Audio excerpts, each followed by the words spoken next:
आज का हमारा टॉपिक है इलेक्ट्रोस्टैटिक्स फर्स्ट ए का डाइलेक्ट्रिक कांस्टेंट और रिलेटिव परमिटिविटी। इससे पहले हमने कूलम्स लॉ पढ़ा था इन सिंपल फॉर्म और Coulomb's law in vector form. अगर वो आपने वीडियो नहीं देखी तो उसकी डिस्क्रिप्शन में लिंक डाल रहा हूँ, वो आप जाके देख सकते हो पीछे, तभी समझ में आएगा ये वाला।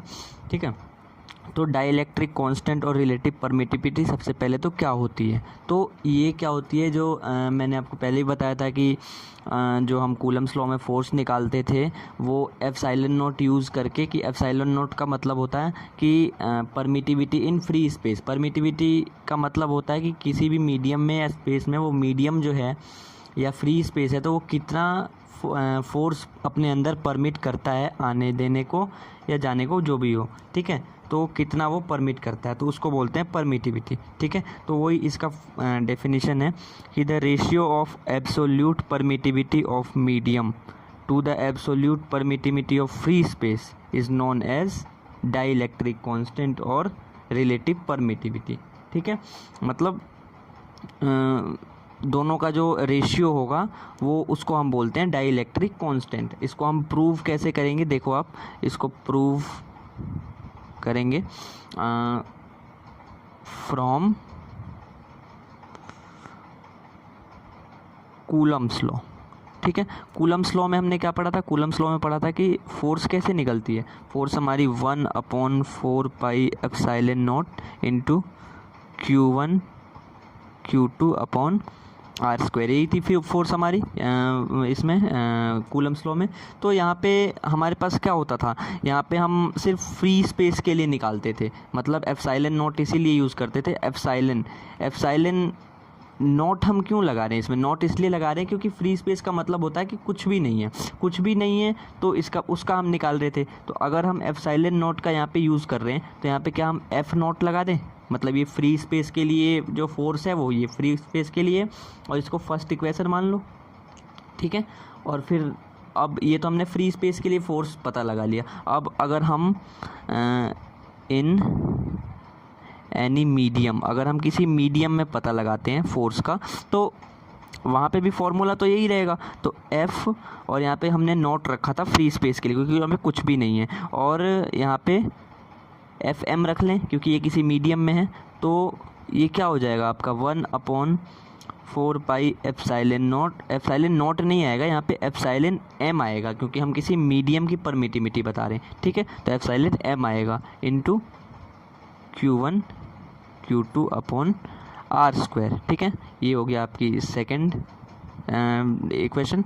अब फर्स्ट सेकंड इक्वेशन आ गई। अब यहाँ पे हम लिखते हैं कि डिवाइड 1/2। ठीक है, इसको डिवाइड करते हैं, तो डिवाइड करेंगे तो क्या, यहाँ पे ऊपर डिवाइड करेंगे तो F naught upon F M आ जाएगा। ठीक है, और यहाँ पे डिवाइड करेंगे तो Q1 into Q2 upon 4 pi epsilon not R², और यहाँ पे नीचे एक और आ जाएगा Q1 into Q2 upon 4 pi epsilon M, यहाँ पे m आएगा। ठीक है, m R²। ठीक है, तो इस तरह से अब इसको डिवाइड करेंगे, तो आप डिवाइड करके इसको देखो एफ नॉट और यहाँ पे एफ एम, इसको पलट देते हैं। अभी आपको अगर समझ में ना आ रहा हो तो यहाँ पे समझाने के लिए मैं ये कर रहा हूँ, इसको पलट देते हैं। तो Q1 Q2 upon 4 pi epsilon not R² into, में इसको पलट के लिख सकते हैं ऊपर 4 pi epsilon M R² upon Q1 Q2। ठीक है, ये आप इतना समझ गए, क्लियर है।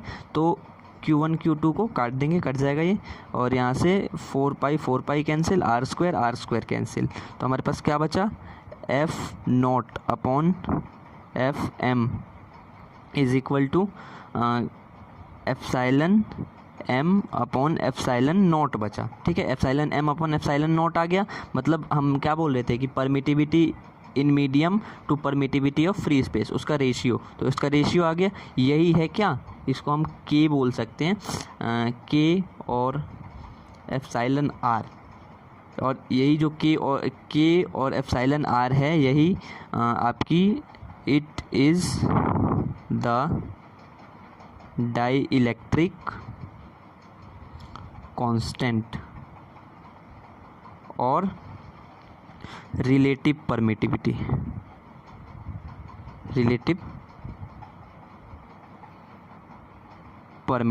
इसमें अगर हमें ये पता लगाना हो कि कौन सी परमिटिविटी ज़्यादा होगी, ठीक है, कौन सी परमिटिविटी ज़्यादा होगी, तो उसके लिए क्या करेंगे, देखो आप यहाँ पे ध्यान से देखना थोड़ा। देखो अगर हमें ये पता करना हो कि कौन सी परमिटिविटी ज़्यादा होगी, if we have to find that which is more and how much, ठीक है, हमें ये पता करना है कि कौन सी ज़्यादा है और कितनी ज़्यादा है, ठीक है।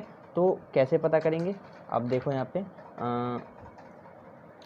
एक यहाँ पे आपने पीछे पढ़ी थी, यही आया था आपका F0 upon F M is equal to epsilon M upon epsilon not is equal to K आया था। तो अगर हम चाहें तो F0 अपॉन एफ एम को इज़ इक्वल टू के लिख सकते हैं।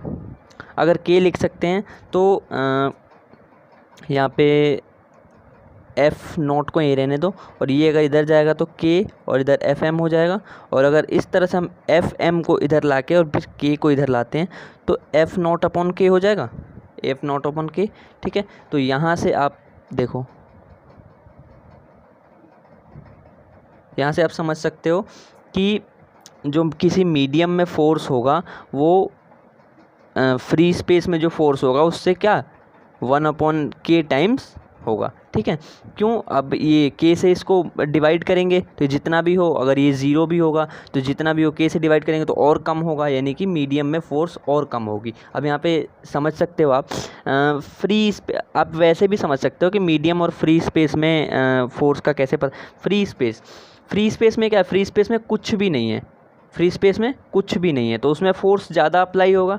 लेकिन अगर कोई मीडियम है, मीडियम में तो फोर्स कम अप्लाई होगा ना, क्योंकि अब अगर कोई भी मीडियम हो गया, वहाँ पे वाटर हो गई या तो वहाँ पे फोर्स कम अप्लाई होगा। और अगर फ्री स्पेस रहेगा या वैसे वैक्यूम रहेगा तो उसमें ज़्यादा फोर्स अप्लाई होगा। तो वही चीज़ यहाँ पे बता रहे हैं कि, तो यहाँ पर हम लिख सकते हैं कि so the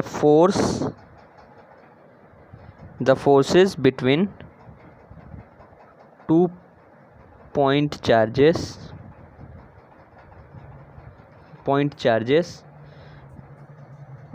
is in a medium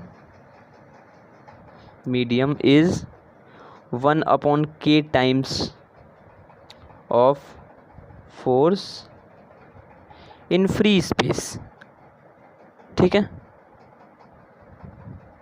मतलब जो फोर्स किसी मीडियम में होगा वो 1/k टाइम्स होगा सॉरी 1/k टाइम्स होगा फोर्स इन फ्री स्पेस। अगर फोर्स इन फ्री स्पेस में जो फोर्स होगा उसके 1/k टाइम्स होगा किसी मीडियम में जो फोर्स होगा, ठीक है। तो इससे हमें क्या पता चला, तो कि अब यहाँ पे k से इसको डिवाइड करेंगे F0 को, अगर तो FM और कम ही होगा ना, मतलब यहाँ पे लिख सकते हैं कि सो